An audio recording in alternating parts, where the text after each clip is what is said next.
Assalamualaikum warahmatullahi wabarakatuh. Semoga saya dan Anda semua selalu sehat ya teman-teman.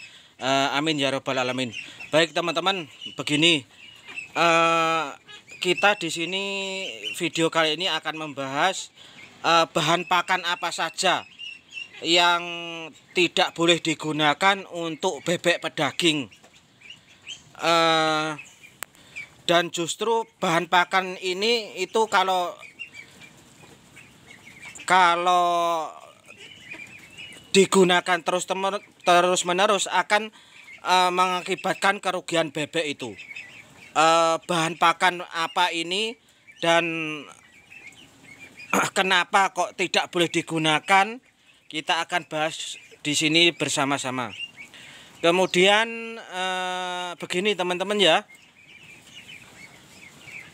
untuk bebek di sini kemarin yang ada di sini itu sudah dipanen teman-teman.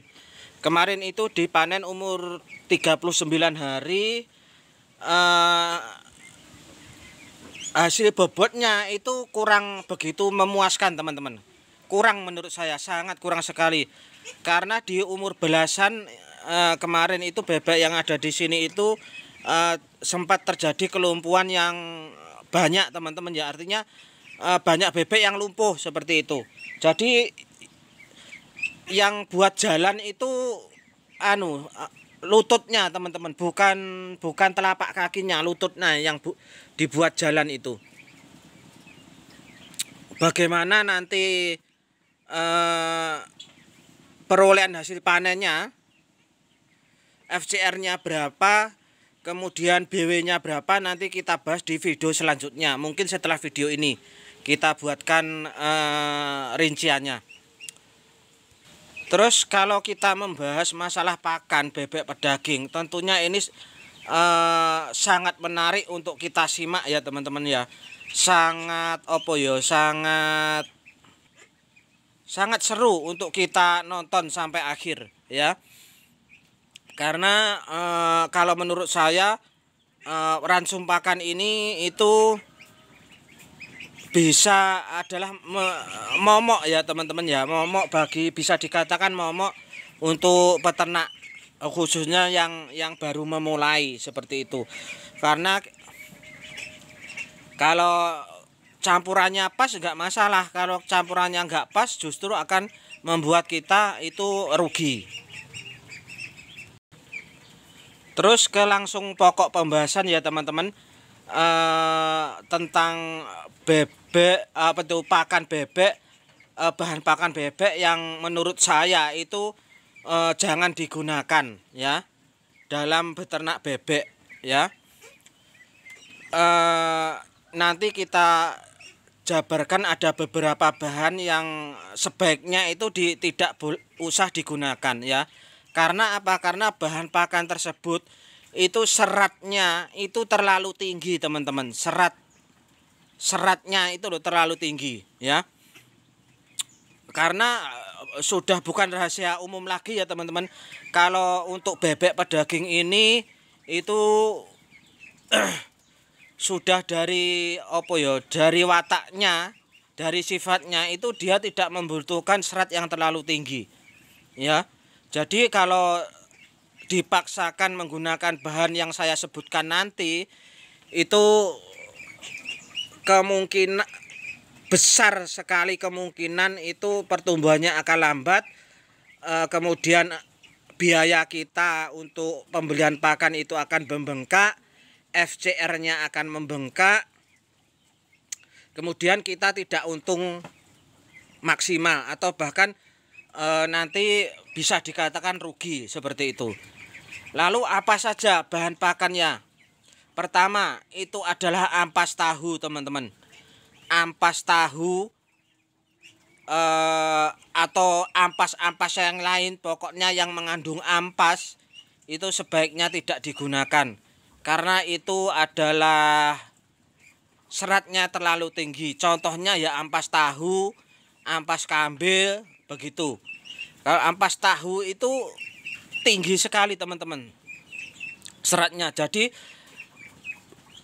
kalau digunakan untuk pakan bebek ini dalam jumlah yang besar, artinya jumlahnya itu mendominasi misalkan 50% dari total pakan campuran, pasti nanti bebeknya tidak akan cepat gemuk ya, tidak akan cepat gemuk, dan itu nanti alas kandang ini itu akan cenderung lebih becek.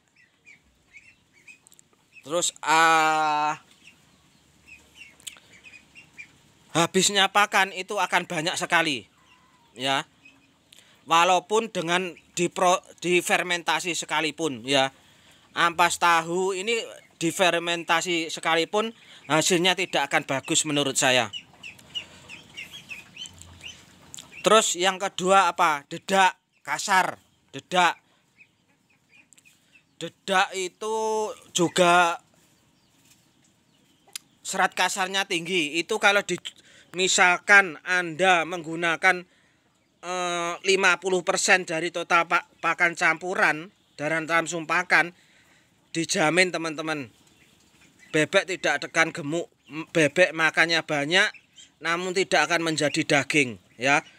Dedak itu kalau untuk mengejar bobot itu tidak saya sarankan ya teman-teman, tidak saya sarankan. Walaupun difermentasi model apapun, menurut saya hasilnya tidak maksimal. Itu dedak. Kalau sekam giling itu tidak bukan pakan bebek ya teman-teman. Kalau sekam itu hanya untuk mencampur saja. Sekam itu bukan termasuk bahan pakan. Kalau sekam giling, sekam giling itu malah lebih buruk lagi. Jadi itu ya teman-teman, sebaiknya kedua jenis bahan pakan ini itu dihindari teman-teman. Boleh digunakan dalam untuk mencampur pakan, tapi porsinya itu sangat sedikit sekali. Sangat sedikit sekali ya. Ambil contoh, misalkan Anda mencampur 100 ekor pakan campuran. Kemudian Anda menggunakan dedak ataupun ampas tahu, 50%-nya dedak atau ampas tahu. Itu nanti saya jamin teman-teman, hasilnya tidak akan bagus ya. Walaupun difermentasi berapa bulan sekalipun ya.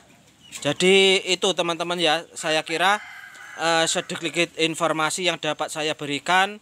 Semoga bermanfaat dan menjadi wawasan untuk kita semua. Assalamualaikum warahmatullahi wabarakatuh.